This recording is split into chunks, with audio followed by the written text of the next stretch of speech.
कहानी की शुरुआत में हम एक अकेले हीरो को कई सारे मॉन्स्टर से लड़ता हुआ देखते हैं। हमें बताया जाता है कि ये इंसानियत का पहला हीरो था जिसने कई बार अर्थ को कई बड़े बड़े हमलों से बचाया था और फिर वो अचानक से ही गायब हो गया। कहा जाता है कि वो अपनी पावर्स को हाइड करके अब एक आम जिंदगी जी रहा है। इसी कहानी के साथ हमें जेन को दिखाया जाता है। जेन कहता है, कौन विश्वास करेगा कि नंबर 1 हीरो अब एक पार्ट टाइम जॉब ढूंढ रहा है। जेन की बातों से हमें पता चल जाता है कि जेन ही वो सुपर हीरो है जो अपने पावर्स को हाइड कर अब नॉर्मल लाइफ जी रहा है। इस जगह पर जेन एक पार्ट टाइम जॉब ढूंढने की कोशिश कर रहा होता है पर उसे कहीं भी कोई जॉब नहीं मिल रही होती है। इसी बीच जेन का ध्यान जाता है कॉन्सर्ट पर जहाँ पर कुछ मॉन्स्टर्स ने हमला कर दिया होता है और इस जगह पर हम पहली बार सुपर पावर्स को देखते हैं। असल में जो कॉन्सर्ट कर रहे होते हैं वो भी हीरोज होते हैं। जेन के बाद कई सारे और हीरोज सामने आए थे। ये हीरोज सी रैंक के होते हैं। ये बहुत ही आसानी से अपनी अलग अलग पावर्स का इस्तेमाल कर उन मॉन्स्टर्स को हरा देते हैं। इन सी रैंक हीरोज का लीडर उन मॉन्स्टर्स के लीडर से कहता है कि तुम यहाँ से चले जाओ वरना मैं तुम्हें खत्म कर दूंगा। पर इस जगह पर इससे पहले कि वो मॉन्स्टर्स का लीडर वहां से जाता, जेन वहां पर आकर उन मॉन्स्टर्स के लीडर के हाथों में हथकड़ी बांध देता है और कहता है, कहाँ जा रहे हो, रुको यहाँ पर। जब तक हीरो कॉर्प्स नहीं आते तुम्हें यहीं रुकना होगा। इस जगह पर जेन के ओरे को देखकर वो मॉन्स्टर बहुत ज्यादा डर जाता है। उसे लगता है कि अब यहाँ पर उसका खात्मा होने ही वाला है, जिसे देखकर ये मॉन्स्टर अपने ट्रू फॉर्म में ट्रांसफॉर्म हो जाता है। इस जगह पर हमें फ्लैशबैक भी दिखाया जाता है जहाँ पर हमें पता चलता है कि सी रैंक हीरोज के लीडर ने ही इस मॉन्स्टर को पैसे खिलाए थे पब्लिक प्लेस में इसे पिटाई खाने के लिए, ताकि ये हीरो अपनी रैंक को ए रैंक पर स्विच कर सके। पर अब इस जगह पर ये मॉन्स्टर अपने ट्रू फॉर्म में आ जाता है और बहुत ही आसानी से सी रैंक हीरोज को धाराशाही कर देता है। इस जगह पर जेन को कोई दिलचस्पी नहीं होती इस फाइट में घुसने के लिए, पर इसी बीच वहां पर एक रियान नाम का हीरो जाता है। वो बहुत ही लोएस्ट रैंक पर होता है, ई रैंक पर, और वो आते से ही इस मॉन्स्टर से कहता है, मैं तुम्हारा खात्मा कर दूंगा, मैं हूँ ई रैंक हीरो रियान। इस चीज को सुनकर वो मॉन्स्टर भी कहता है, तेरी रैंक इतनी कम है फिर तुझे इतना घमंड क्यों है। इस चीज पर रियान कहता है क्योंकि वो एक हीरो है। और यहाँ के रियान अपने कुछ गैजेट्स को निकालता है और उससे उस मॉन्स्टर के ऊपर हमला करने की कोशिश करता है, पर इससे कुछ नहीं होता। रियान बार बार बस मार खा रहा होता है और डस्टबिन में जाकर गिर रहा होता है। पर वो बहुत बार कोशिश करने के बाद भी खड़ा होता है और रियान उस मॉन्स्टर से कहता है, मैं तुम्हें हरा कर ही रहूंगा। इस चीज को देखकर जेन उससे पूछता है कि तुम तो बस मार खा रहे हो, तुम मर जाओगे। जिस पर रियान कहता है, कोई फर्क नहीं पड़ता, मैं एक हीरो हूँ, बिल्कुल इंसानियत के पहले हीरो जीरो की तरह। यह कहकर रियान जेन से कहता है, तुम यहाँ से जाओ, तुम्हारी जान को खतरा है, मैं तो कुछ भी नहीं। इसी बीच दूसरी तरफ यहाँ पर मॉन्स्टर रियान से पूरी तरह से इरिटेट हो चुका था। वो बार बार मॉन्स्टर को परेशान कर रहा है। इस जगह पर मॉन्स्टर डिसाइड करता है कि वो इस बार रियान को खत्म कर देगा। रियान को मारने का सोच के जैसे ही मॉन्स्टर रियान के ऊपर हमला करने ही वाला था उसे खत्म करने के लिए किसी बीच वहां पर जेन आ जाता है। जेन अपने वेपन को समन करता है और सीधा उस मॉन्स्टर के ऊपर हमला करता है। जेन के एक ही हमले से वो मॉन्स्टर वहीं पर धराशायी हो जाता है। मॉन्स्टर के धराशायी होते से ही वहां पर ए रैंक फीमेल हीरो होंडुआन आ जाती है। होंडुआन वहां पर आते से ही रियान से पूछती है, यहाँ पर क्या हो रहा है। इस पर रियान बताता है कि असल में यहाँ पर कॉन्सर्ट हो रहा था जिस पे कुछ सी रैंक के मॉन्स्टर ने हमला कर दिया था, पर अब चिंता की कोई बात नहीं है, उसने और उसके असिस्टेंट ने सब कुछ संभाल लिया है। यहाँ पर रियान देखता है कि जेन यहाँ से भाग चुका है। इसी के साथ हमारा सीन जेन पर शिफ्ट हो जाता है जहाँ पर जेन अपने घर वापिस आ चुका था। यहाँ पर जेन देखता है कि कंपनी का सीईओ उसकी बहन को कन्विंस कर रहा था उसकी कंपनी में काम करने के लिए, पर उसकी बहन उस सीईओ को घर से भगा देती है। उस सीईओ के जाने के बाद जेन घर के अंदर आता है और अपनी बहन से पूछता है कि ये सीईओ तो हैंडसम भी था, इसके साथ काम करने में क्या दिक्कत थी तुम्हें।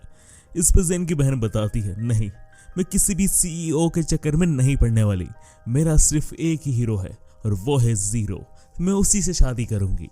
इस चीज को सुनकर जेन मन में कहता है, इसका मतलब मेरी बहन की कभी शादी ही नहीं होगी।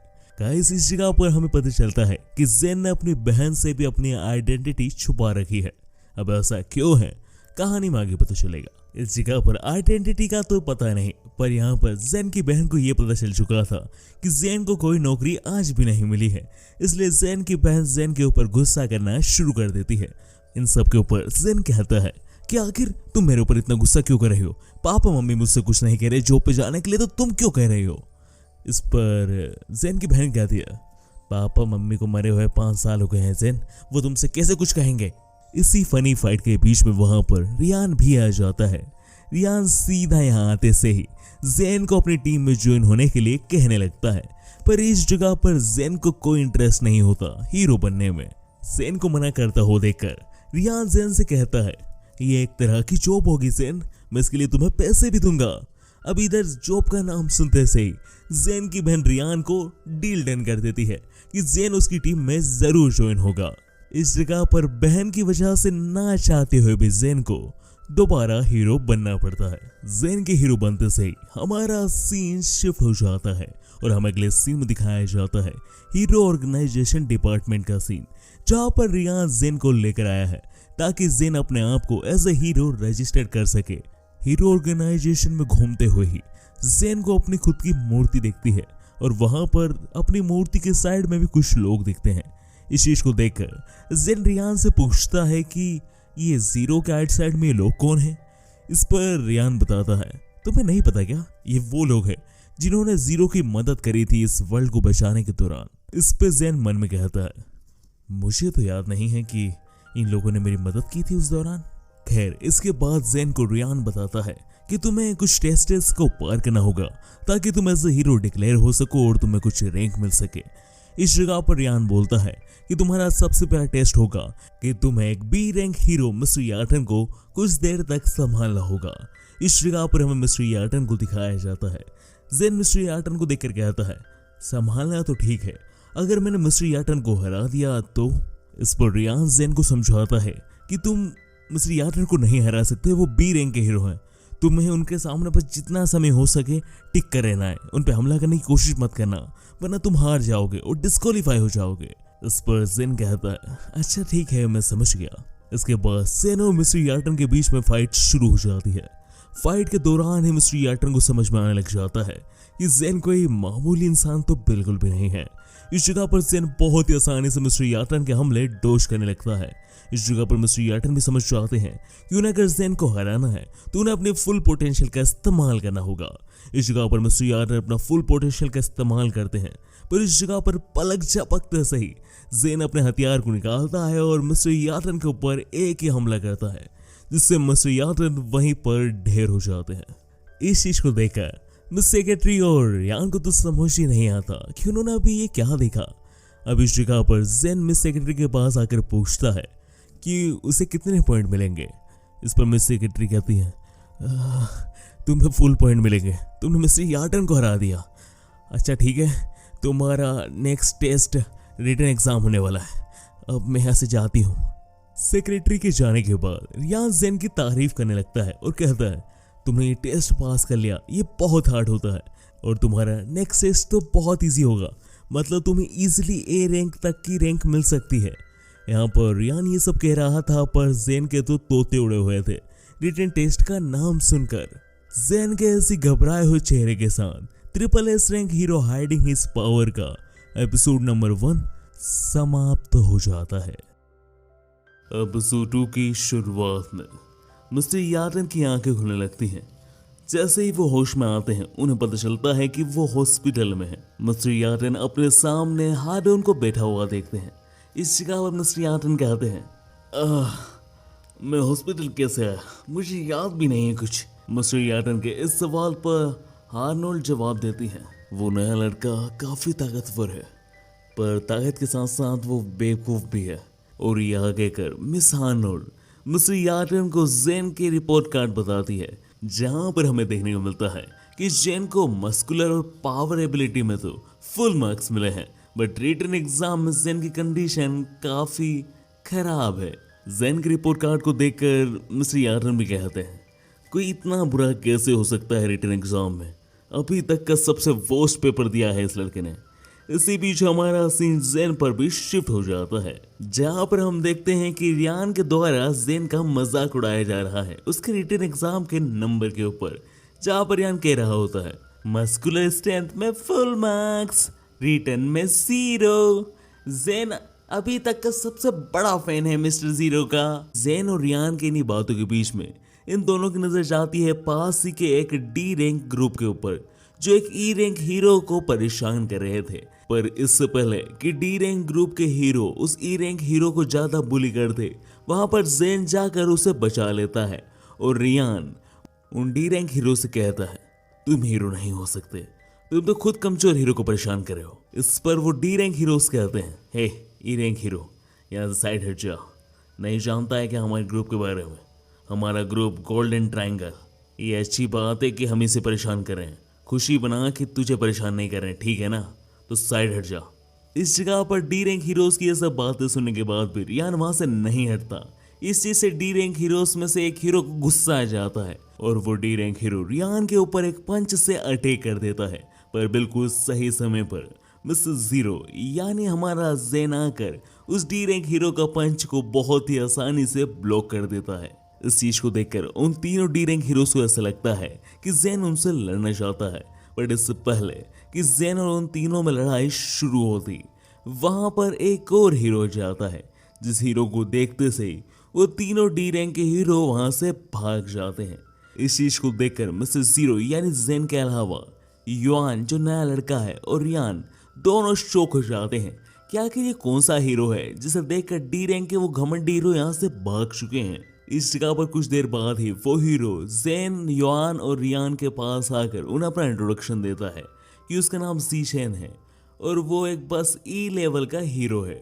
इस बात को सुनकर हमारा जेन काफी ज्यादा इम्प्रेस हो जाता है और वो शीशेन से कहता है, तुम ई रैंक के हो, इसके बावजूद भी तुम्हारा काफी डोमिनेंस है, क्या तुम हमारी टीम में ज्वाइन होना चाहोगे? इस चीज पे सीजन कहता है, क्या सच में?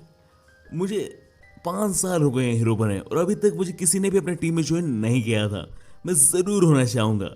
इस जगह पर रियान भी हाँ कर देता है कि हाँ वो जीजेन को अपनी टीम में जरूर ले लेगा। इस जगह पर जीजेन अपनी पावर के बारे में जेन और बाकी सबको बताता है कि उसकी पावर है अनलकी। इस बात को सुनकर जेन कहता है, अच्छा मतलब तुम्हारी पावर की मदद से तुम किसी के ऊपर भी अनलकीनेस लगा सकते हो, है ना? इस चीज पे जीजेन कहता है, हाँ थोड़ी सिमिलर है बट थोड़ी सी डिफरेंट। असल में मैं किसी के ऊपर चूज करके अनलकीनेस नहीं लगाता, बस जो भी मेरे करीब होता है उसके ऊपर ऑटोमेटिक ही अनलकीनेस लग जाती है। शुरुआत में किसी को कुछ समझ नहीं आता। इस पर शीशेन जेन युआन और यान को पूरा एक्सप्लेन करता है कि वो असल में एक अनाथ बच्चा है और उसे तो ये भी लगता है कि उसके अनलकीनेस की वजह से उसकी मोम डैड की मौत हुई होगी। इस जगह पर जीजेन बताता है कि बचपन में जो वो सबसे पहले ऑर्फनेज में रहता था उसमें आग लग गई थी और जब वो दूसरे ऑर्फनेज में गया तो वहां पर बहुत ही भारी बर्फबारी गिरी, जिसकी वजह से उस ऑर्फनेज के काफी लोग मारे गए थे। जीजेन बताता है कि उसका जीवन सच में एक अनलकी है, जो भी उसके पास रहता है उसकी लाइफ खराब होना शुरू हो जाती है। इस जगह पर जी जैन को इतना ज्यादा दुखी देखकर जैन कहता है, तुम्हारा कोई दोस्त नहीं है क्या जी शेन? इस पर जी शेन कहता है, किसने कहा मेरी दोस्त नहीं है? ये देखो मेरी बेस्ट फ्रेंड और मेरी जीएफ। असल में यहाँ पर जी शेन अपने फोन में एक AIGF को दिखाकर बात कर रहा था। अब इस चीज को देखकर युआन और रियान एक अनसेटिस्फाइड फेस बना लेते हैं और वो दोनों जेन से भी यही एक्सपेक्ट कर रहे थे, पर असल में जेन ने भी इसी AIGF को अपने फोन में डाउनलोड कर रखा था और वो जीशन से कहता है, ये तो बहुत ही अमेजिंग ऐप है, मैं भी इसका इस्तेमाल करता हूँ। इस चीज को देखकर रियान और युआन कहते हैं, जेन भी कुछ कम नमूना नहीं है। इस मोमेंट पर जेन जी शान से कहता है, क्या तुम हमारी टीम में ज्वाइन होगे? इस चीज पे जी शान काफी ज्यादा इमोशनल हो जाता है और वो कहता है कि उसे आज तक किसी ने टीम में ज्वाइन नहीं किया क्योंकि वो बहुत ही ज्यादा अनलकी है। बचपन में वो जिस ऑर्फनेज में रहता था उसमें आग लग गई, फिर दूसरे ऑर्फनेज पे गया तो वो ढह गया और उसके बाद ऐसे ऐसे करते करते उसने पूरे कंट्री के ऑलमोस्ट 90% ऑर्फनेज को तो बर्बाद करके रख दिया है। पर थैंक यू सो मच जेन कि तुम मुझे अपने टीम में ज्वाइन करे हो। इस चीज़ पर जेन को समझ नहीं आता कि जीशान कहना क्या चाहता है। इस जगह पर जीशान जैसे एक पिलर को टच करता है तो वो पिलर में दरार पड़ जाती है और वहां पर पूरी की पूरी बिल्डिंग दहना शुरू हो जाती है। इस जगह पर एक लड़की के ऊपर भी बिल्डिंग का एक टुकड़ा गिरने वाला होता है, पर जेन सही समय पर आकर उस लड़की को बचा लेता है। इसी सीन के साथ हमारा सीन शिफ्ट हो जाता है हॉस्पिटल पर, जहाँ पर हम देखते हैं कि कई सारे लोग उस बिल्डिंग में थे वो इंजर्ड हो चुके हैं। इस चीज को देखकर जेन समझ जाता है कि असल में जीशान कहना क्या चाहता था। जीशान जिस भी जगह पर रहता है वहां पर अनलकीनेस की एक वेव फैल जाती है और इस चीज को युआन भी बहुत अच्छी तरीके से समझ आता है और वो जेन से कहता है, आज मैं मरते मरते बचा हूँ, ये हमारी टीम में बिल्कुल नहीं रहेगा। इस चीज़ पर जेन युआन को समझाने लगता है, पर जीशान भी ये सब सुन लेता है और वो कहता है जेन से, युआन सही कह रहा है, मैं अगर टीम में रहूँगा तो तुम्हारा नुकसान या फिर तुम्हारे साथ अनलकीनेस ही रहेगी। इस चीज़ पर जेन कहता है, जीशान तुम अब हमारी टीम में हो और रहोगे, चिंता मत करो, हम इसका कोई ना कोई सोल्यूशन ढूंढ लेंगे।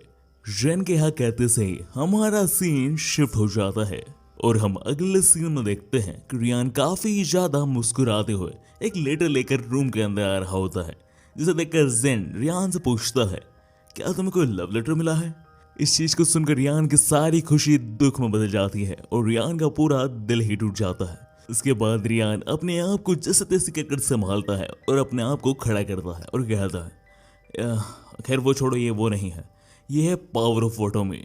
इस चीज के बारे में जेन को कोई भी आइडिया नहीं होता और इसी मोमेंट पर हमारे द हीरो रिटर्न्स का एपिसोड नंबर 2 भी समाप्त हो जाता है।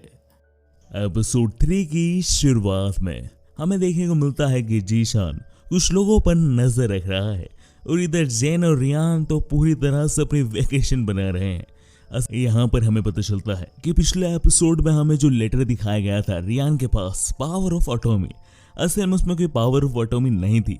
असल में उस लेटर में इन सब का पहला हीरो वर्क था। इनका पहला हीरो वर्क ये है एज ए टीम कि इन्हें एक ऑर्गेनाइजेशन के ऊपर नजर रखनी है, क्योंकि ये ऑर्गेनाइजेशन कुछ अजीब स्मगल करने की कोशिश कर रही है अंडरवर्ल्ड में। इनकी बातों से हमें पता चलता है कि जीसान और बाकी सब इन ऑर्गेनाइजेशन पे पिछले एक हफ्ते से नजर रख रहे हैं और आज ये ऑर्गेनाइजेशन कुछ स्मगल करने वाली है। और अगर रियान की टीम ने इन्हें इस स्मगलिंग में रोक लिया तो इनकी रैंक सी या फिर बी रैंक तक भी बढ़ सकती है। और इसी रैंक लेवल अप के लालच के चक्कर में रियान ने ये मिशन लिया है, वरना रियान को ये मिशन नहीं मिल सकता है, क्योंकि ये मिशन बी या फिर ए रैंक लेवल का मिशन है, क्योंकि ऑर्गेनाइजेशन काफी ज्यादा खतरनाक भी हो सकती है। इन्हीं सब के बीच में शीशेन कहता है, रियान मुझे लगता है कि आज वो स्मगलिंग करेंगे, युआन को बुला लो यहाँ पर, लगता है हमें फाइट करनी होगी। इस जगह पर शीशेन की इस बात को सुनकर और कहता है, हे चश्मिश आ जाओ, तुम्हारे लिए काम है, पहले हीरो वर्क पे। अब इस जगह पर इस बात को सुनते से युआन अपने टेलीपोर्टेशन पावर का इस्तेमाल कर वहां पर आ जाता है। गाइस आपको ये सीन देख के तो पता चल ही चुका है कि यहाँ पर युआन की पावर टेलीपोर्टेशन है, जो कि काफी कूल पावर है युआन की पर्सनालिटी को देखकर। युआन टेलीपोर्ट होते से ही कहता है, हे रियान पहली बात तो मैं चश्मिश नहीं हूँ, ठीक है। युआन की इस बात पर रियान कहता है, अच्छा ठीक है तुम चश्मिश नहीं हो, ओके, क्या तुमने मेरे सुपर जेट शूज लाए हो? इस पर युआन कहता है, हाँ मैं लाया हूँ, बट मुझे क्यों लग रहा है ये तुम्हारे हर बार के एक्सपेरिमेंट की तरह फ्लॉफी हो जाएगा। इस पर रियान कहता है, नहीं नहीं नहीं, ये बहुत ही शानदार है, मैं एक हीरो एंट्री करने वाला हूँ, बिल्कुल एक हीरो की तरह, तुम बस मुझे देखो। अब यहाँ के रियान उन सुपर जेट शूज को पहन लेता है। अब यहाँ पर रियान की प्लानिंग ये होती है कि वो इस सुपर जेट से उड़कर सेम टू सेम वैसी एंट्री करे जैसे सुपर हीरोज करते हैं। अब इस जगह पर रियान अपने पूरे प्लान को बना लेता है, शूज को पहन लेता है, पर जब उड़ने की बारी आती है तो कुछ ऊपर चाहते से ही वो सुपर जेट्स एज एक्सपेक्टेड खराब हो जाते हैं और रियान को हवा में कहीं उड़ा ले जाते हैं। इसी बीच दूसरी तरफ वो गैंग ऑर्गेनाइजेशन एक स्मगलिंग कर रही होती है, जहां पर हमें पता चलता है कि ये गैंग ऑर्गेनाइजेशन अपने क्लाइंट को एक मॉन्स्टर बेच रही है और इस मॉन्स्टर को रिमोट से कंट्रोल किया जा सकता है। अब इस जगह पर ये स्मगलिंग डील कंफर्म होने ही वाली होती है। इसी बीच वहां पर जीशेन आ जाता है। जीशेन वहां पर आते से ही उन ऑर्गेनाइजेशन से कहना शुरू कर देता है कि अब तुम्हारा समय खत्म हो चुका है, मैं और मेरी हीरो टीम यहाँ पर आ चुकी है, अब तुम्हें कोई नहीं बचा सकता। इतने बड़े डायलॉग मारने के बाद जीशेन कुछ नहीं करता। जीशेन चिली स्टिक्स को उस मॉन्स्टर के मुंह में डाल देता है, जिसकी वजह से वो मॉन्स्टर आउट ऑफ कंट्रोल हो जाता है। अब इस वजह से जीशेन और उसकी टीम का कोई फायदा नहीं होता, उल्टा वो मॉन्स्टर जीशेन और युआन के पीछे ही भागने लगता है। अब इस जगह पर जीशेन और युआन वहां से भाग लगते हैं। इसी बीच उनकी नजर जेन पर पड़ती है, जो यहाँ पर रियान को उठा रहा है, जो कि यहाँ पर बेहोश पड़ा है अपनी हीरो वाली एंट्री के बाद। अब इस जगह पर युआन और जीशेन जेन से कहते हैं, अरे बचाओ यार। अब इस जगह पर जैसे ही वो मॉन्स्टर जेन के पास आता है, जेन अपने वेपन को समन करके एक ही हमले में उस मॉन्स्टर को यहाँ से काफी दूर फेंक देता है। पर यहाँ पर जेन से गलती हो जाती है।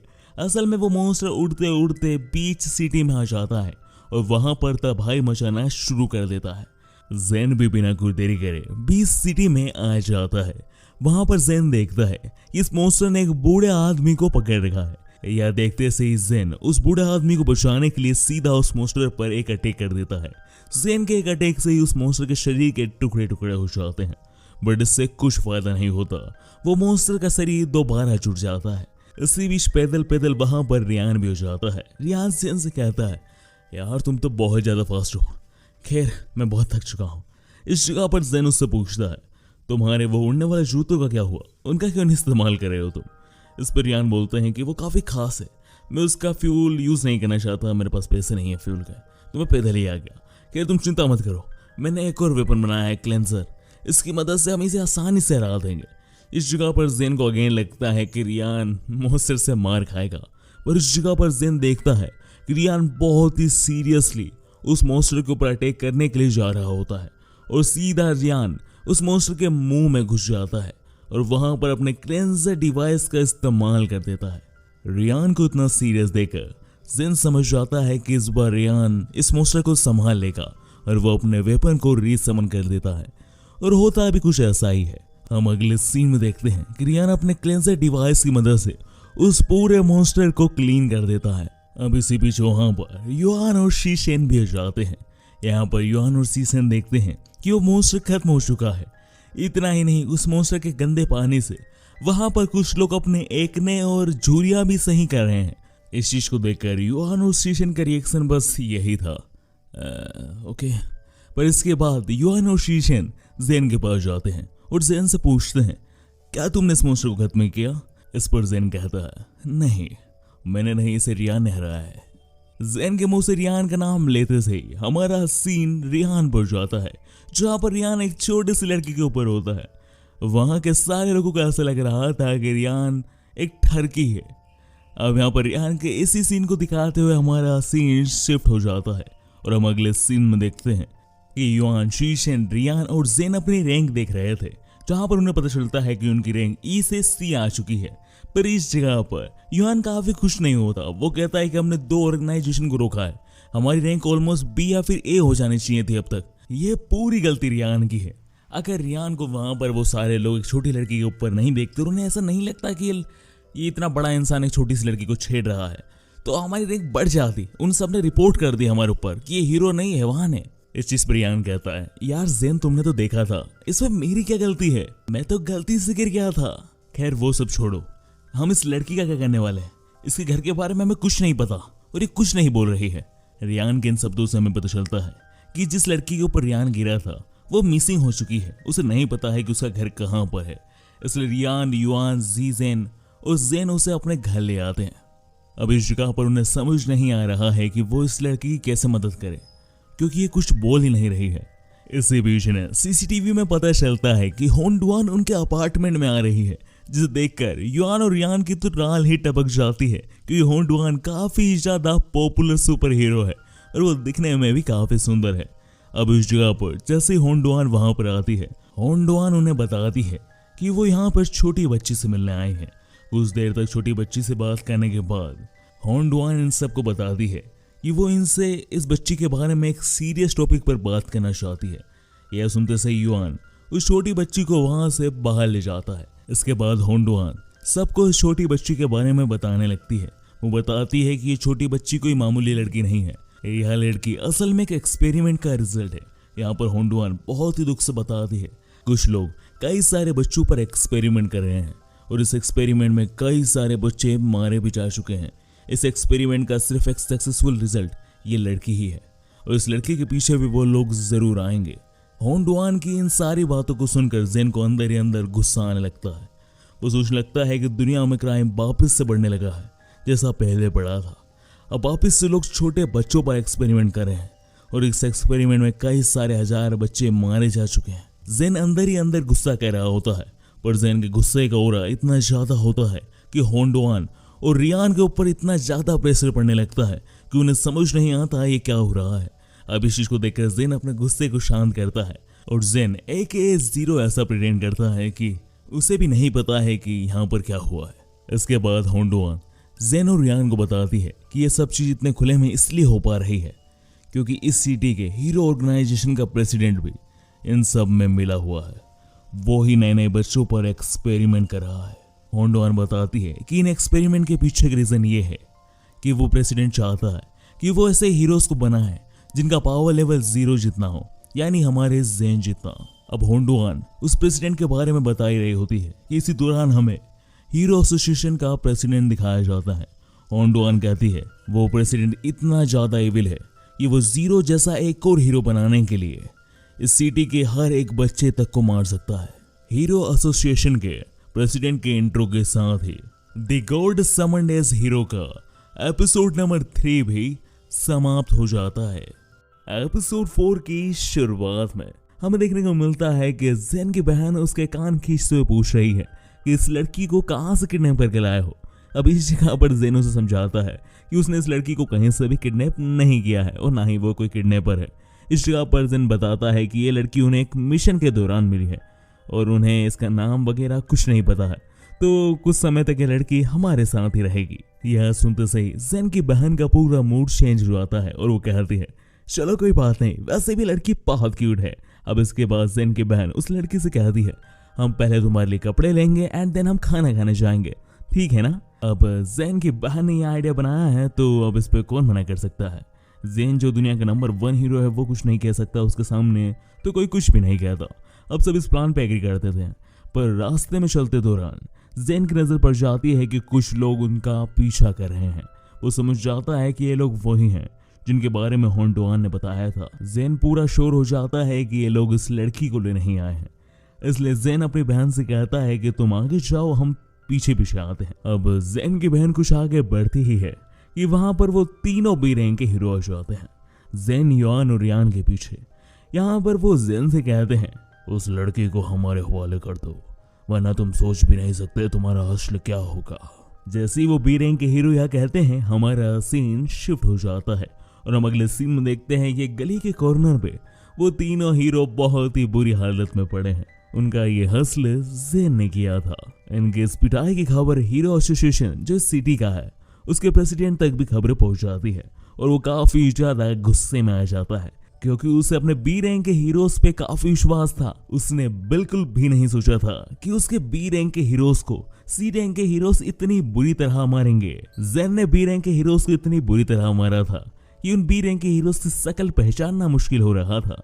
अब इस जगह पर प्रेसिडेंट के इस गुस्से को शांत कर रहा था पास ही में बैठा हुआ एक इंसान। वो प्रेसिडेंट से कहता है चिंता मत करो, हम अगली बार ए रैंक या फिर एस रैंक के हीरो को भेजकर आसानी से उस लड़की को ले लेंगे, तुम इतने घबरा क्यों रहे हो। इस पर्सन के इन्हीं शब्दों के दौरान हमारा सीन शिफ्ट हो जाता है और हमें नेक्स्ट सीन में रियान का अपार्टमेंट दिखाया जाता है जहां पर एक निंजा गर्ल घुसने की कोशिश कर रही होती है।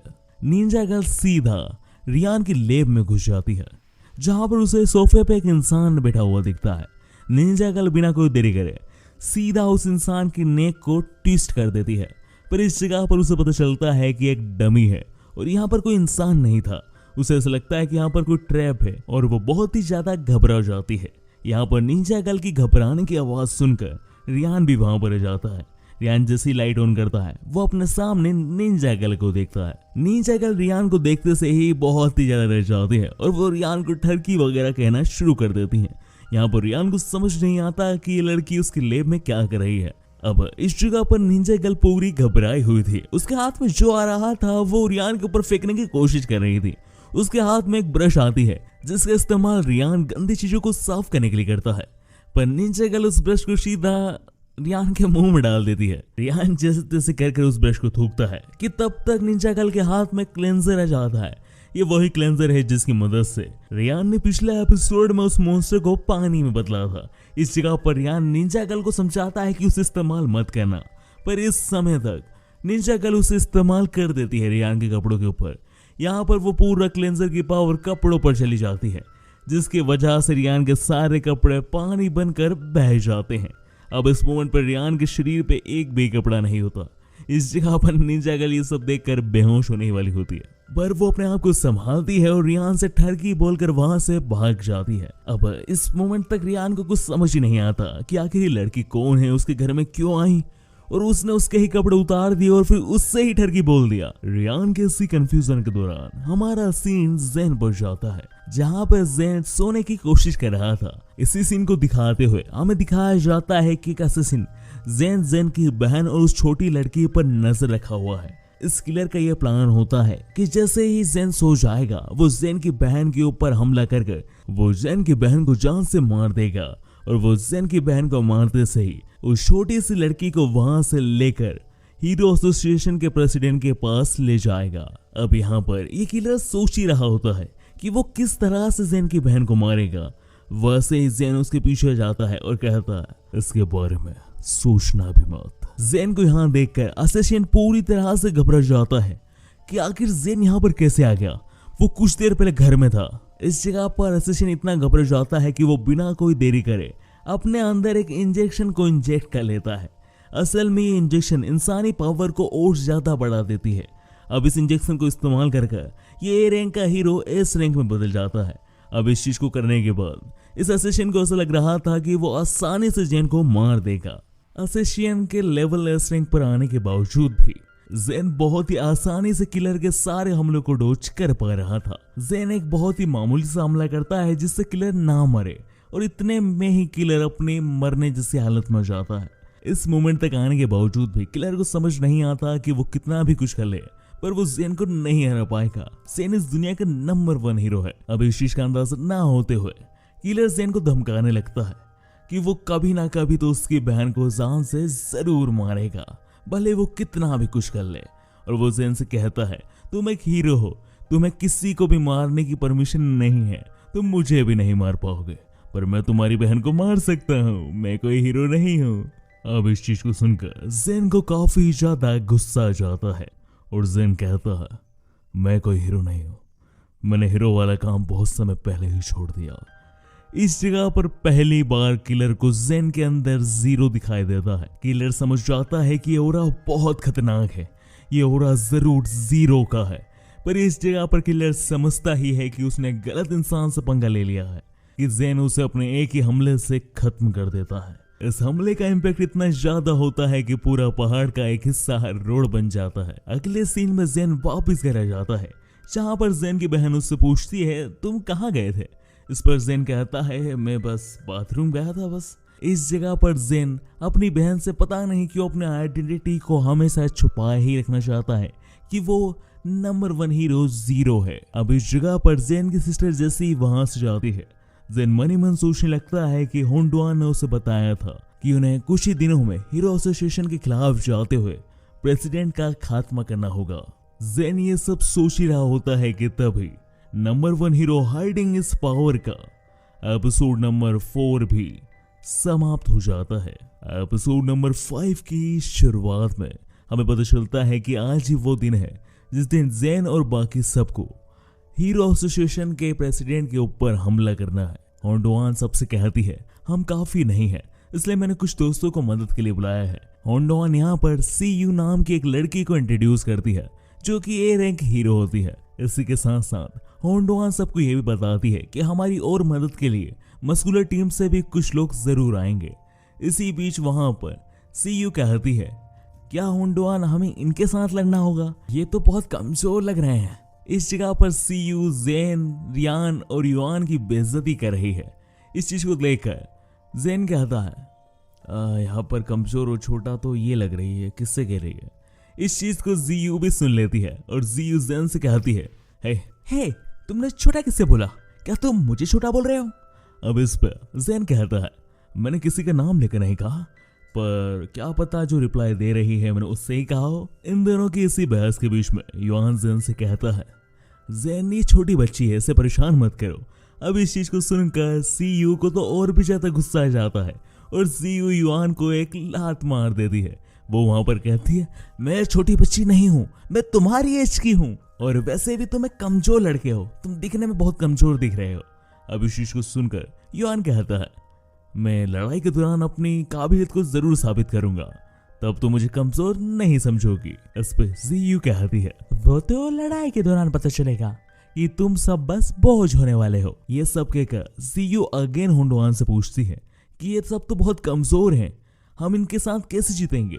अब इस चीज पर होंडुआन उन्हें बता दी है वैसे जेनली को तुम कम मत आको ZU, वो काफी ज्यादा स्ट्रॉन्ग है और अगर प्रेसिडेंट का कोई आर्मर तोड़ सकते हैं तो वो सिर्फ मिस्टर जेन है। होंडोआन की इन सारी बातों को सुनकर जियू कहती है, अगर तुम कह रही हो कि ये जेन इतना ज्यादा ताकतवर है तो मैं मान लेती हूँ। इन्हीं सब बातों के दौरान हमारा सीन शिफ्ट हो जाता है और नेक्स्ट सीन में पूरी टीम वहां पर आ चुकी होती है जहां पर प्रेसिडेंट आने वाला है। इस जगह पर जेन और बाकी सब वहां पर छुपे होते हैं। यहाँ पर जेन के साथ मस्कुलर टीम के कुछ लोग होते हैं जो जेन की बॉडी के चाले कर रहे होते हैं, यानी जेन की बॉडी को बार बार टच कर रहे होते हैं। अब इससे जेन काफी ज्यादा इरिटेट हो रहा था और वो मस्कुलर टीम से कहता है, बस बहुत हो गया, पिछले 15 मिनट से तुम सिर्फ मेरी बॉडी को टच करे जा रहे हो, प्लीज ऐसा मत करो। इस जगह पर जैसे तैसे कर जेन उन सबको कन्विंस करता है कि उसकी बॉडी को इस तरह मत छुओ। अब इस चीज से कन्विंस तो हो जाते हैं, पर वो मस्कुलर टीम वहां पर बोर होना शुरू हो जाती है। इसलिए मस्कुलर टीम बिना होंडोआन के मैसेज दिए ही जैसे ही प्रेसिडेंट की टीम वहां पर आती है, प्रेसिडेंट की टीम पर हमला कर देते हैं। इस जगह पर होंडोआन को समझ नहीं आता कि उसके बिना सिग्नल दिए क्यों हमला कर रहे हैं, पर इस जगह पर अब पूरी स्ट्रेटेजी खराब हो चुकी होती है तो रियान और जेन भी वहां पर मैदान में कूद जाते हैं। अब इधर बैटलफील्ड में जीयू भी आ जाती है। जीयू वहां पर सबसे पहले एरोप्लेन को खराब करने की कोशिश करती है ताकि वो यहाँ से उड़कर ना जा सके। जीयू इस चीज में काफी हद तक कामयाब होती हुई भी दिखती है, पर अचानक से ही कहीं से जीयू के ऊपर बुलेट चलना शुरू हो जाती है। यह देखते से ही होंडोआन समझ जाती है कि ये बुलेट कौन चला रहा है। होंडोआन समझ जाती है कि ये बुलेट्स हंटर चला रहा है। हंटर असल में ए रैंक का सबसे सुपीरियर हीरो है। होंडोआन कहती है, हंटर भी तुम्हारे इस गलत काम में तुम्हारा साथ दे रहा है, पैसों से तुमने उसको भी खरीद लिया। होंडोआन के इन शब्दों के बाद वहां के सारे लोग डिसाइड कर लेते हैं कि वो किसके साथ फाइट करेंगे। इस जगह पर होंडोआन प्रेसिडेंट के साथ लड़ाई करने के लिए तैयार हो जाती है। जेन वहां पर प्रेसिडेंट के साथ वो जो मिस्टीरियस पर्सन है उससे लड़ाई करने के लिए तैयार हो जाता है। यहाँ पर जीयू और युआन हंटर जो कि ए रैंक में सबसे सुपीरियर हीरो है उसके साथ लड़ाई करेंगे। इस जगह पर लड़ाई शुरू होते से ही जेन उस पर्सन पर काफी ज्यादा भारी पड़ने लगता है, पर इस जगह पर निंजा गर्ल आ जाती है जिसे हमने पिछले एपिसोड में रियान के घर पर देखा था। निंजा गर्ल आती है और जाती है क्योंकि जेन उसे एक ही पंच में ढेर कर देता है, पर फिर से निंजा गर्ल उठ जाती है और उस पर्सन को प्रोटेक्ट करने की कोशिश करती है।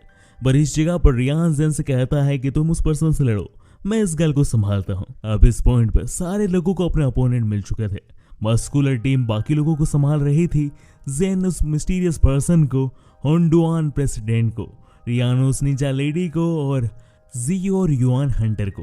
पर इस जगह पर हंटर काफी ज्यादा भारी पड़ रहा था, पर वहां पर जीयू भी अलग अलग तरह की कोशिश कर रही होती है, पर जीयू के हमले से हंटर के ऊपर ज्यादा फर्क नहीं पड़ रहा था। पर इस जगह पर युआन जीयू के पास आकर कहता है, मैं तुम्हारी मदद कर सकता हूँ। पर जीयू हमेशा की तरह शुरुआत में युआन से कहती है, तुम यहाँ पर मारे जाओगे, तुम बहुत कमजोर हो हंटर के सामने। अब उस पर युआन कहता है, तुम बस मेरी बात मानो, उस पेड़ के ऊपर हमला करो। अब इस जगह पर जीयू को समझ नहीं आ रहा कि हंटर तो दूसरी जगह है, तो युआन वहां पर हमला क्यों करा रहा है। पर युआन कहता है, हमला करो बस तुम। अब इस जगह पर पहली बार जीयू युआन के ऊपर विश्वास करते हुए युआन के बताए गई जगह पर हमला कर देती है और वहां पर ही हंटर छुपा होता है। हंटर जीयू के हमले से जम जाता है। अब इस चीज से जीयू काफी इंप्रेस हो जाती है और युआन से कहती है, तुम्हें कैसे पता था कि वो वहां पर छुपा है। इस पर युआन कहता है कि मुझे ये चश्मे ऐसे ही नहीं लगे हैं, मुझे कैलकुलेशन का काफी आइडिया है और मेरे ये चश्मे सिर्फ चश्मे दिखने के लिए नहीं, असल में लोगों को ट्रैक करने के लिए और टेलीपोर्ट होने के लिए मैं इस्तेमाल करता हूँ। अब इस जगह पर युआन और सीयू पूरे बेफिक्र हो चुके थे। उन्हें ऐसा लग रहा था कि हंटर तो जमा हुआ है, पर हंटर उस जमी हुई जगह से बाहर निकल जाता है और सीधा सबसे पहले जीयू को एक फोर्स फील्ड के अंदर बंद कर देता है। इस जगह पर जीयू पूरी हैरान हो जाती है कि ये फोर्स फील्ड तो काफी हाई लेवल की है, ये तो किसी भी हीरो को नहीं दी जाती, ये तो सिर्फ गवर्नमेंट के पास होती है। अब इस जगह पर जीयू को हैरान देखकर हंटर कहता है, तुम काफी हैरान दिख रही हो, तुम्हें ऐसा लग रहा है कि मेरे पास ये चीज कैसे आई। चिंता मत करो, मैंने इसे चोरी नहीं किया है, असल में ये मुझे प्रेसिडेंट ने दिया है, बस एक तोहफा है उनका साथ देने के लिए। खैर मैं तुम्हें बाद में देखता हूँ, पहले इस चश्मिश को देखने दो। और यह कहते से हंटर सीधा युआन के पास चला जाता है। हंटर युआन के ऊपर काफी ही ब्रूटली हमला करना शुरू कर देता है। वो युआन के जबड़े में मारता है, युआन की जो लाइन तक क्रैक कर देता है। वो युआन को बहुत ही ब्रूटली सीयू के सामने मार रहा था। अब इस चीज को देखकर जीयू भी काफी ज्यादा डरना शुरू हो जाती है। उसे काफी बुरा लग रहा था कि उसके सामने युआन को ऐसे मारा जा रहा है। इस जगह पर ऐसा नहीं था कि युआन अपने आप को बचाने की कोशिश नहीं कर रहा था। युआन हंटर के ऊपर हमला करने की कोशिश करता है, बट इससे कोई फर्क नहीं पड़ता। हंटर बहुत ही आसानी से युआन के सारे हमले को झेल लेता है, पर युआन के ऊपर हंटर के द्वारा जो हमले हो रहे थे वो बेसिकली किसी टॉर्चर से कम नहीं होते।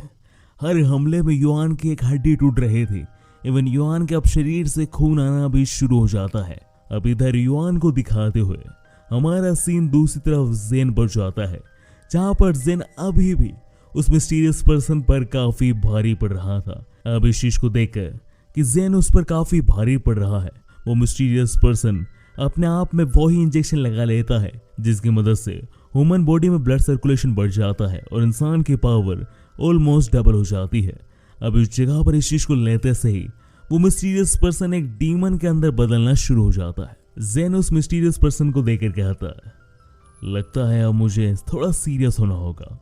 अब इस जगह पर जेन ये कह रहा होता है कि तभी मिस्टीरियस पर्सन जेन के ऊपर हमला करना शुरू कर देता है, पर जेन उस मिस्टीरियस पर्सन के सारे हमलों को आसानी से डॉज कर रहा होता है। और फिर फाइट के बीच में अचानक से जेन थोड़ा सीरियस होता है और एक हमला करता है, जिससे वहीं पर वो मिस्टीरियस पर्सन धराशायी हो जाता है। अब इधर जेन की फाइट तो काफी आसानी से खत्म हो चुकी थी, पर उधर बाकी लोगों की फाइट काफी बुरी चल रही थी, जहां पर निंजा गर्ल ने रियान को भी ऑलमोस्ट हरा दिया था और वहीं होंडुआन भी यहाँ पर काफी बुरी हालत में होती है। होंडुआन के ऊपर भी प्रेसिडेंट काफी ज्यादा हावी पड़ रहे थे, क्योंकि होंडुआन के हमले प्रेसिडेंट के आर्मर के सामने कुछ भी नहीं थे। और जब अचानक से होंडुआन प्रेसिडेंट के ऊपर हमला करने के लिए आगे बढ़ती है, तो प्रेसिडेंट होंडुआन के पेट में काफी बुरी तरह से एक पंच मारते हैं, जिसकी वजह से होंडुआन के मुंह से खून निकल आता है।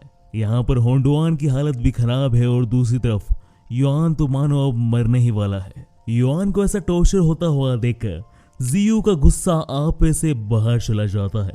इवन उसकी पावर उसके ही कंट्रोल में नहीं होती है। सीयू सबसे पहले अपनी फोर्स फील्ड को अपनी पावर की मदद से तोड़ देती है। सीयू को आजाद देखकर हंटर यहाँ पर हैरान ही हो रहा होता है कि तभी जीयू बिना कोई देरी करे सीधा हंटर को बर्फ में जमाती है और फिर उसके शरीर के 2 टुकड़े कर देती है। हंटर को खत्म करते से सीयू सीधा युआन के पास जाती है और युआन को उठाने की कोशिश करती है। अब इसी सीन को दिखाते हुए हमें दूसरी तरफ रियान को दिखाया जाता है। रियान यहाँ पर निंजा गर्ल को कन्विंस कर रहा होता है कि वो एक अच्छी इंसान है, उसे यहाँ पर इन सब चीजों का साथ नहीं देना चाहिए, उसे हीरो बनना चाहिए ना कि विलन। यहाँ पर रियान उसे समझा रहा होता है ये सब गलत हो रहा है, यहाँ पर कई सारे बच्चों की जान जाने वाली है। अब इस जगह पर निंजा गर्ल भी रियान से कन्विंस होना शुरू हो जाती है, क्योंकि निंजा गर्ल भी इन एक्सपेरिमेंट का एक रिजल्ट ही है, उसने भी इन सारे एक्सपेरिमेंट को झेला है। यहाँ पर निंजा गर्ल अपने आप को कन्विंस होने नहीं देना चाहती थी, क्योंकि उसे ऐसा लग रहा था कि रियान यहाँ पर बस उसे मैनिपुलेट कर रहा है। पर इस जगह पर रियान ऐसा कुछ नहीं कर रहा था और वो इस चीज को प्रूव करने के लिए निंजा गर्ल की तरफ आगे बढ़ने लगता है। एवन रियान उस निंजा गर्ल से ये भी कहता है कि अगर तुम मुझे मारना चाहती हो तो तुम मुझे मार लो, पर उस लड़की का जीवन खराब मत करो निंजा गर्ल। अब इस जगह पर ये सब कहते कहते रियान निंजा गर्ल के काफी करीब हो जाता है, पर निंजा गर्ल उसे नहीं मारती। अब इस जगह पर निंजा गर्ल भी हार मान लेती है और वो रोना शुरू हो जाती है। वो रियान से कहती है कि मैं इन सब चीजों से थक चुकी हूँ, मुझे यहाँ से भागना है। अब इस जगह पर निंजा गर्ल को ऐसे रोते हुए दिखाते हुए हमारा सीन होंडुआन पर शिफ्ट हो जाता है, जहाँ पर होंडुआन को प्रेसिडेंट ने गले से पकड़ रखा होता है। अब इस जगह पर होंडुआन से प्रेसिडेंट कहते हैं, तुम ये मत सोचना कि तुम एक डुआन फैमिली की मेंबर हो तो मैं तुम्हें छोड़ दूंगा, तुम यहीं मरोगी। अब इस चीज को सुनकर होंडुआन कहती है, तुम्हें क्या लगता है कि मैं यहाँ पर बस तुमसे ऐसे ही लड़ने आ गई? मेरे पास आखिरी मेरा ट्रम्प कार्ड बचा है। और यह कहते से ही होंडुआन जेन का नाम लेती है और हमें देखने को मिलता है कि जेन जस्ट प्रेसिडेंट के ऊपर ही है और सीधा प्रेसिडेंट के ऊपर जेन हमला कर देता है। जेन के एक हमले से ही प्रेसिडेंट का आर्मर टूट जाता है। अब इस चीज को देखकर प्रेसिडेंट भी बहुत जल्दबाजी में उसी इंजेक्शन का इस्तेमाल कर लेते हैं, जिसके इस्तेमाल से इंसान अपना लेवल बढ़ाता है। यहाँ पर प्रेसिडेंट एस लेवल के होते हैं तो प्रेसिडेंट का लेवल यहाँ पर S+ रैंक का हो जाता है। अब यहाँ पर बाकी सारे लोगों की तरह ही प्रेसिडेंट को ऐसा लगता है कि अब वो S+ रैंक के हो चुके हैं, तो अब उन्हें ये D रैंक का हीरो तो नहीं हरा पाएगा। और यह सोचकर प्रेसिडेंट जेन के ऊपर हमला करना शुरू कर देते हैं। पर जेन इन S+ रैंक के हमलों को भी आसानी से डॉज कर पा रहा था। इस चीज को देखकर प्रेसिडेंट को शुरुआत में समझ नहीं आता, इसलिए प्रेसिडेंट सीधा जेन के ऊपर हमला करते हैं। पर जेन उस सीरियस पंच को भी एक ही हाथ से रोक लेता है और उन्हें पकड़कर हवा की तरफ थ्रो कर देता है। और हवा में उड़ने के दौरान ही जेन वहां पर पहुंचकर प्रेसिडेंट के ऊपर एक और हमला करता है, जिसकी वजह से प्रेसिडेंट बहुत ही तेजी से आकर जमीन में टकराते हैं। अब इस चीज को देखकर होंडोआन कहती है, क्या तुमने प्रेसिडेंट को मार दिया? इस चीज पे जेन कहता है, चिंता मत करो, मैंने बहुत ही कम पावर का इस्तेमाल करके उनके ऊपर हमला किया है। वो शायद बेहोश हुए हैं, 1-2 महीने में वो जाग जाएंगे शायद। गाइस, इस जगह पर जेन ने अपनी कम पावर का इस्तेमाल कर प्रेसिडेंट को मारा तो नहीं है, बट देखकर तो ऐसा लग रहा है कि जेन की इतनी से पावर में ही प्रेसिडेंट कोमा में जा चुके हैं। खैर, इसी बीच वहां पर जेन और युआन की नजर पड़ती है जीयू पर, जो अपने कंधे पर जैसे तैसे कर युआन को लेकर आ रही थी। जीयू वहां पर पहुंचते से ही इन सबसे कहती है, युआन काफी बुरी हालत में है, हमें उसे जल्द से जल्द हॉस्पिटल ले जाना होगा। युआन को ऐसे बेहोश दिखाते हुए number 1 hero hiding his power के एपिसोड नंबर 5 का भी समापन हो जाता है। एपिसोड 6 की शुरुआत में हमें हॉस्पिटल का सीन दिखाया जाता है, जहां पर युआन टेलीविजन पर देख रहा था कि हीरो एसोसिएशन के प्रेसिडेंट की सारी इंफॉर्मेशन मीडिया में लीक हो चुकी है। अब इस चीज को देखकर युआन हैरान होता है कि प्रेसिडेंट की इंफॉर्मेशन इतनी जल्दी लीक कैसे हो गई। अब पे शियू वहां पर युआन को एप्पल खिला रही थी। शियू बताती है कि होंडोआन काफी सुपीरियर हीरो है, वो ये सब करवा सकती है, उसने ही करवाया होगा। अब इस जगह पर शियू युआन को एप्पल खिलाते हुए शर्मा रही थी और उधर हम देखते हैं कि रियान भी निशागल के साथ मजे कर रहा होता है। इसी बीच वहां पर जेन आ जाता है। जेन आते से ही वहां पर इनसे अपने हालचाल पूछता है और पूछता है कि होंडोआन कहाँ पर है, उसे कई दिनों से वो दिखी नहीं है। इस चीज पे पीछे खड़ी हुई होंडोआन कहती है, मैं यहाँ पर रही, क्या तुम्हें मेरी याद आ रही है हीरो? कहीं तुम मुझे पसंद करने तो नहीं लगे हो ना? इस पर जेन कहता है, मुझे इन सब में इंटरेस्ट नहीं है। इस बात को सुनकर होंडोआन कहती है, ओ ऐसा क्या? पर वैसे मैं यहाँ पर तुम्हें कुछ और बताने आई हूँ। इस जगह पर होंडोआन कहती है सबसे कि मैंने स्पेशल ट्रेनिंग के लिए हीरो एसोसिएशन से बात करी है और वो एग्री कर चुके हैं तुम्हारी स्पेशल ट्रेनिंग के लिए, और इसमें जेन तुम्हें भी आना है। इस चीज पे जेन कहता है, नहीं, मैं वैसे ही बहुत स्ट्रांग हूँ और मुझे हीरो एसोसिएशन पर विश्वास नहीं है, मैं नहीं आऊंगा। अब इस चीज को सुनकर जीयू कहती है, तुम इतने भी स्ट्रांग नहीं हो, काफी सारे ऐसे लोग हैं जो S रैंक से भी ऊपर है, वो तुम्हें हरा सकते हैं, तो हमें ट्रेनिंग पर ध्यान देना चाहिए। इस पर जेन कहता है, नहीं, मुझे जरूरत नहीं है, वैसे मैं काफी स्ट्रांग हूँ और हीरो एसोसिएशन के साथ मैं ट्रेनिंग नहीं करना चाहता। इस पर जीयू कहती है, तुम यहाँ पर घमंडी बन रहे हो, तुम्हें ट्रेनिंग करनी चाहिए, वरना तुम हमसे भी हार सकते हो। इस बात को सुनकर जेन कहता है, अच्छा ठीक है, मैं तुम्हारी बात मान लूंगा, पर एक कंडीशन में, अगर तुम सब ने मिलकर भी मुझे अगर एक खरोच भी दे दी तो मैं ट्रेनिंग करने के लिए एग्री कर दूंगा, पर अगर तुम जब तक मुझे नहीं हरा पाओगे तब तक मैं ट्रेनिंग नहीं करने वाला, ठीक है ना? जेन के इन्हीं बातों के साथ हम अगले सीन में देखते हैं कि वो सारे लोग रूफ टॉप पर आ जाते हैं। इस जगह पर जेन भी तैयार हो जाता है इन सब का सामना करने के लिए। फाइट की शुरुआत में सबसे पहले जीयू जेन के पास आकर हमला करना शुरू कर देती है, क्योंकि अभी तक जीयू ही एकमात्र है जिसने प्रॉपर्ली जेन की पावर नहीं देखी है, इसलिए वो सोच रही होती है कि वो जेन को डोमिनेट कर देगी। पर जेन के एक मामूली पंच से ही जीयू बहुत दूर जाकर घिसाने लगती है, पर सही समय पर नीचा गल उसे पकड़ लेती है, वरना जीयू हॉस्पिटल के नीचे गिर जाती। इस जगह पर यह चीज को देखकर जेन कहता है, मैंने थोड़ी सी ज्यादा पावर लगा दी, मुझे माफ करना जीयू, एंड थैंक यू नीचा गल कि तुमने जीयू को बचा लिया। अब इस जगह पर जेन की इन सारी बातों को सुनकर निंजा गल भी सीरियस हो जाती है और वो भी जेन के ऊपर हमला करना शुरू कर देती है। ऐसे ही कुछ देर लड़ाई चलती रहती है और हम अगले सीन में देखते हैं कि जेन, होंडोआन, जीयू और निंजा गल तीनों को हरा देता है और अब बाकी बचा होता है तो रियान, और हम देखते हैं कि रियान पतली गली से वहां से भागने और फरार होने की कोशिश कर रहा था, पर रियान के भागने से पहले जेन उसे देख लेता है। उसके बाद जेन रियान को इतना क्रीपी सा लुक देता है, रियान भी समझ जाता है कि अब उसकी हालत काफी खराब होने वाली है। इस सीन के बाद हम नेक्स्ट सीन में देखते हैं कि जेन वहां से जाने लगता है। जेन को जाता हुआ देखकर होंडोआन कहती है, इसको कोई भी नहीं हरा सकता।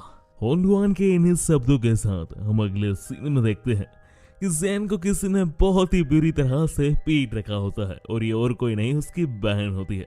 इस जगह पर ज़ेन अपनी बहन से माफी मांग रहा था क्योंकि ज़ेन ने मोमो के कहने पर स्ट्रीट डॉग को लेकर आ गया था। अब इस चीज पर ज़ेन की बहन काफी गुस्से में थी, पर मोमो और डॉगी के क्यूट फेस बनाने से ज़ेन की बहन भी पिघल जाती है। इसी के साथ हमारा सीन शिफ्ट हो जाता है। हम अगले सीन में एक लेब का सीन दिखाया जाता है जहाँ पर हीरो एसोसिएशन का प्रेसिडेंट घायल होता है। हीरो एसोसिएशन के लीडर से मिलने वहां पर उनकी फैमिली का लीडर जाता है। वो वहां पर आते से ही हीरो एसोसिएशन के लीडर को मार देता है और कहता है, ऐसे कमजोर लोगों की मेरी फैमिली में कोई जरूरत नहीं है। इस मिस्टीरियस पर्सन के इन शब्दों के साथ हमारा सीन दूसरी तरफ ज़ेन पर शिफ्ट हो जाता है, जहां पर ज़ेन बाकी लोगों का इंतजार कर रहा था क्योंकि आज उनकी ट्रेनिंग थी। जैसे ही बाकी लोग वहां पर आते हैं, ज़ेन उनसे पूछता है कि तुम्हारी ट्रेनिंग कैसी रही। इस पे वहां के सारे लोग कहते हैं कि हम जिंदा बच गए, वही बहुत है। CSN इतना ज्यादा अनलकी है कि हमारी ट्रेनिंग हो ही नहीं पाई।